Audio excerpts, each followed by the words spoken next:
నీ ఉపన్యాసం విన్నాక నేను మా గ్యాంగు యూనిఫారం మార్చేశాం, క్రాఫ్ట్లో మార్చేశాం, గెటప్లో మార్చేశాం, పీపాలు పెట్టెలన్నింటినీ బయటపడేశాం.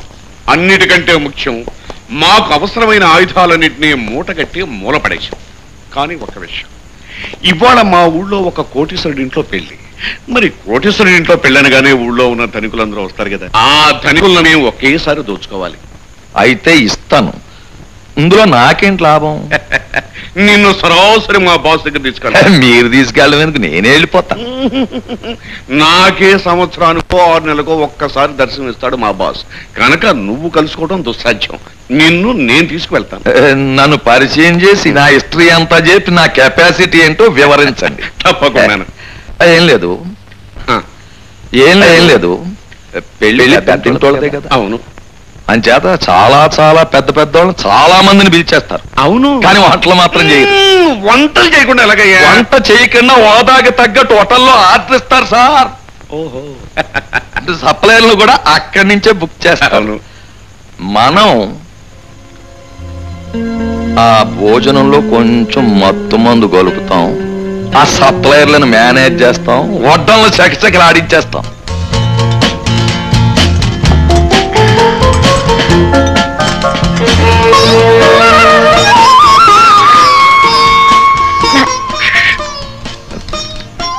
జిలేబీ కావాలా? కూర్చోవడ్డిస్తా. మెళ్ళో మంగళసూత్రాలు కనిపిస్తున్నాయి. పెళ్ళయిందా? అవునా, కృష్ణమావన్ చేసుకున్నాను. చాలా సంతోషం. చూడమ్మా, ఇక్కడ ఒప్పించేది ఏది తినొద్దు, తిన్నట్టు నటించు. నటించడం ఎందుకు? మత్తు మందు కలిపాం. ఒక్కచోట నిలబడిపోతా అందరూ చూడాలి గురుగారు. మరే జిలేబీ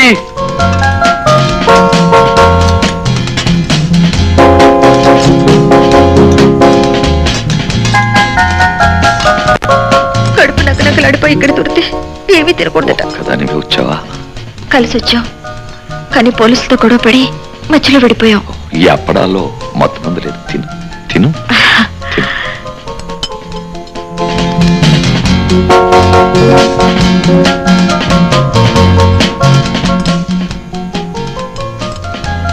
ఆ లడ్డూలు చీటీ ఉంది, కృష్ణబాబుకి ఇచ్చాయి. అది కాదు నాన్న,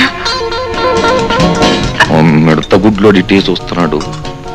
అందరితో పాటు నువ్వు పడిపోయినట్టు నటించు.